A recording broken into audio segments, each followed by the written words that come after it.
everyone, my name is Ving and this is GearHeads, the Simracing Podcast. If it's the first time you see it, thank you so much for joining me. This is the first time we do it in audio and video on YouTube, so it's quite different for me and is a big setup from what we've been doing.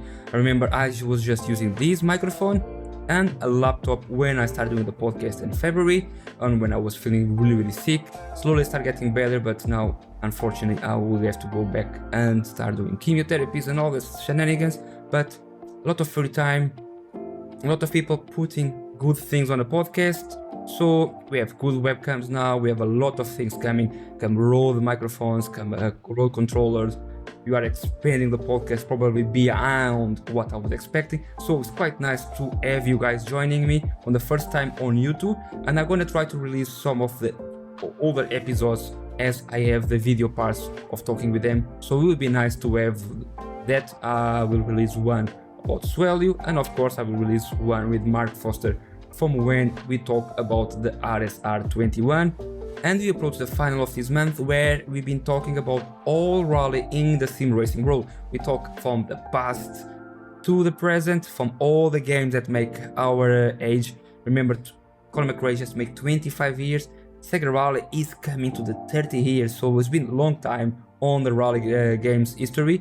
And of course we have the CEO from the Desert Rally that was talking with us from Cyberporto, and one of the biggest content creators on the TikTok and Instagram talking about Nicolas GVs. If you guys want to listen, remember, join us on Spotify, on Apple Podcast, Amazon, wherever you can see, we are everywhere. Remember, we have changed the name from Ving GearHeads to GearHeads, as is a trademark name. I could not use it. Ving is trademarked by a Swedish company in UK, and that will take me a lot of the publicity and even from the sponsors will be very difficult. So GearHeads is, and now Google is getting used to that, so it will take time until it appear completely on the top of the Google. But slowly we are going back to what we're doing, and let's start talking about rally.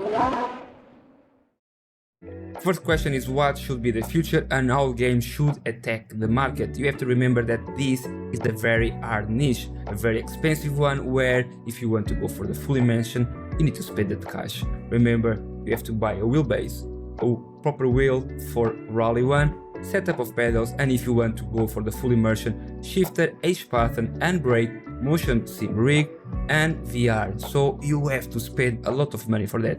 But let's focus first on what is the games. When it comes to the future of rally games, exist too many ideas but not so many solutions. First, you have games that dividing into options. You have arcade sim, as I could say, and the full simulation. Arcade games are more casual and accessible and offering quick and exciting races with simplified controls. On the other hand, full simulators provide a more realistic experience with authentic physics and detailed car handling. Some of that best rally games can include titles like Dirty Rally 2 and WRC9.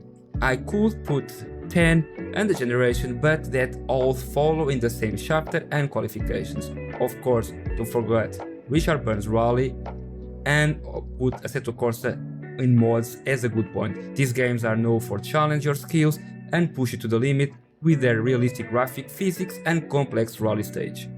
But for me, the major problem I can see is if a rally games go full sim and will be full hardcore. As you can imagine, a full sim rally game will be very hard. The rally is probably the pinnacle of motorsport. I'm sorry for what F1 fans gonna say, but F1 is difficult on their own way as any type of motorsport.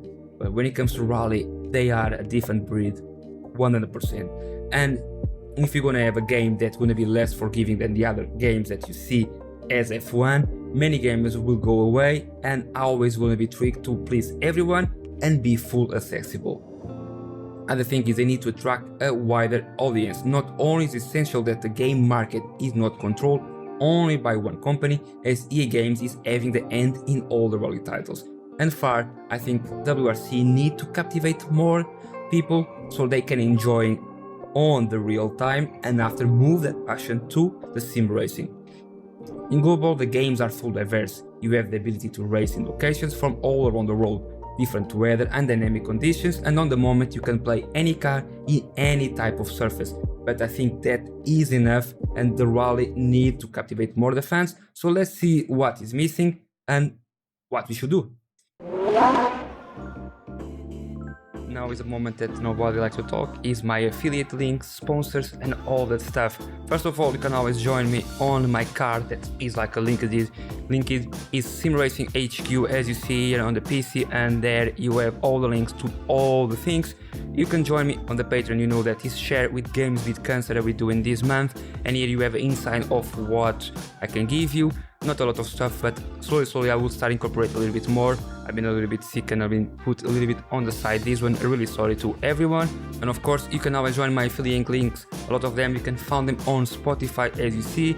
Just click it and you're gonna go to Race Anywhere, where we found one of the best discounts. On Race Anywhere, we don't own a discount code. As you might understand, big companies, they don't do discount codes so much. We have an affiliate link and they give us a percentage from what they sell. So even clicking on the link every time you listen to the podcast is helping me a lot, or even on YouTube. So you can see now they have the Elemental Pro VPG with 28% discount. They continue having the 33% discount on the GSL Pro, Coffee Racer, as I've been announcing, and a lot of stuff. In my point of view, is existing 4 fundamental points. First, all hardware slowly being focused in part of a global sim racing community, and probably more to the GTs and more to the open wheelers, where is the money grab, and we cannot complain. We start to see a new hardware comers as recent SimLab released the push-pull shifter, and that is a completely new to us on sim racing, but already been the fundamental part of many WRC cars for long. As you see, the new handbrake and shifters from Mecha, MVN and A-Logs. You can always focus on pedals, wheelbases, and that will be depending a lot of your wallet and your taste. This is a podcast, I don't want to be here saying buy X, get Y or wherever you want. On point of views, I enjoy, for example, a lot the Sparco one from Thrustmaster. I think is a very good wheel, and WRC have one from Fanatec. There's a lot of good wheels there, so depending of which taste and of course which wheelbase you have it. Second part is the limitation on the games. In the Dirty 4 we had the option to randomize tracks, and Rally is about the unknown. For much that we know the area and you know a little bit of everything, you always have something change, the gravel more open due to other cars passing and a lot of different dynamics. Until now we don't have that one, and I think you already have a huge variety of cars and tracks due to the mod community and of course the devs of the games that have been released, but we need more unpredictable. I think we have to know why we're calling a free rally, and not to a lot of us will be a major point even for esports. And I think Dakar is taking the right path when they're gonna release a way of we create our own rallies. And of course we need a better career mode for online divisions and offline. I would love to see even a rally game manager, I think like a rally manager game. Imagine create your own team, go from a small rallies in Poland, in Portugal, in Spain or wherever, and after reach until the full manufacturer in WRC. I think will be a game that will captivating a lot of rally fans, probably different from what you see on F1 Manager. That is a good game, but will be interesting to see. So Frontier, if you guys are listening us, remember, think on that, and if you think on that, remember on me that I bring you the idea. The third one, we need more games. Like I say, EA Games had the monopoly from all the rally games since last year, and until now we didn't have any release of any type of news, so we don't know what will come on when we're gonna come. And you know, more games means more competition, and I need to remember you that arcade games titles deserve and make part of what we need. A lot of us, like me, sometimes we don't have the time to jump every day in a rig and blast it, so having the options to have a Sega rally game in our hands to just go and beat the fastest time will be a step up close to bring the rally back to everyone. Overjump is one of them, and the game look really awesome. I wouldn't include Dirty Rally 5, but I think it's not a full rally game or not an arcade game. I don't know what they done with that, and I think the game don't deserve. I did give love to Codemasters. I don't give any love to what they done with Dirty Rally 5 and what EA Games probably obligate them to do. And of course, community engagement and content creation as the last one. I think A passionate and engaged community is essential for any successful sim racing title. Developers should actively communicate with players, listening to their feedback and implementing updates accordingly. Additionally, encouraging content creation such as custom livery, mods, and community challenge can extend the life and appeal of the games, as we saw on Richard Burn Rally. And I will say this one: if Dirty Rally 2 had been open for mod, this topic will never have been discussed, as the game will be continuous progression and will be a no-ending game for anyone. So I think that will be what they should have done. I think Codemasters, they quite peculiar not open the game for mods, but that's it. So it's hard to know what the future of Rally will give us. Until there, let's hope, really hope for better times. In terms of news of sim racing, let's break it down and see what's gonna be happening. And of course, the news from today are brought to us from Earworm, as a podcast agency based in UK, and please go have a look. iRacing. Let's start talking about iRacing. The highly anticipated edition of Rain to iRacing still coming, surrounding us, a mystery, as a lot of people say, regarding to its release date. However, Greg Will, the senior VP and executive producer of iRacing, has recently revealed some insights into the future developments. Among this update is a realistic and engaging career mode that stays true to the authentic essence of both iRacing and real-world racing, although the specific details remaining completely undisclosed. It's speculated that they might incorporate elements from iRacing AI, and possibly they draw inspiration about their career mode on World of Outlaws Dirty Racing. Enthusiasts are eager to witness how they want to be featuring and probably taking a career path from NASCAR to open wheelers, or all the varieties that the game will give to us. I think will be good. F1 Manager, as you know, been released finally, and the first post-event race replay of F1 Manager 23 have provide players what gonna be the glimpse and probably the game potential. The game is good. Just one or two things that I would like to see more on the game, but I will not disclose it now. I will disclose it on other podcasts, and we'll talking a little bit more. It's enjoyable, the gameplay experience. Players like me are immersing themselves, and I'm feeling that exists some racing scenarios. The game is fun, and look at this one where managing Aston Martin in Monaco. I won the race, and after Max Verstappen that came on second, take me out completely on the first turn after the checkered flag. Gran Turismo 7, the upcoming updates of Gran Turismo 7 on August 7 will introduce you 4 new cars to the game, these including the Maserati MC20, a mid-engine V6 powered supercar, the Toyota GR Corolla Morizo Edition, a lightweight version of the 4-wheel drive Hot Hatch will be added to the game ahead of the round 7 of the Toyota Gazoo Racing GT Cup.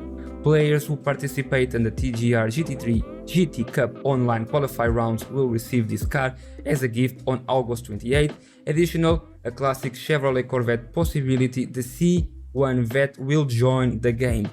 And to finish on the news, Automobilista 2, as everyone know, is come the 1.5 update has been released, bringing a lot of game fixes and is a free update. But the Rallycross Team Adrenaline Pack Part 1 DLC is the first edition of the off-road racing content to the simulation. This DLC includes 4 real-world Rallycross Superstar cars, Volkswagen Polo RS, the Mini Countryman, Citroën DS3 and the Mitsubishi Lancer Evolution X. Of course, you're gonna have the layouts as Spa, Francorchamps, Hockenheimring, Nürburgring and Barcelona are available for players, and DLC bring 3 fictional off-road courses, Ascura and Foz on Brazil and Tiki on Finland, offering a total of 7 layouts where players can enjoy driving the new Kartcross 2 and the former Dirty classes. Automobilista Pack is released on Steam with a price of £17. I could say the $16.99, but you know, it will be 17. And guys, for next week, we're gonna have the dev of Overjump Rally. That is the arcade game that will probably come with Sega Rally. We don't know yet what's gonna happen, if Sega Rally gonna join the team or not, or if they're gonna have to release the game as Overjump and just be an homage. But he is a very fun guy, Alexandro, and he's gonna be with us talking about that anticipated arcade game. For me, thank you so much for staying with us on this different podcast the first time in full video. I see you being on audio or see you being on here on YouTube. Remember, hit the like button and subscribe. I'll see you next time.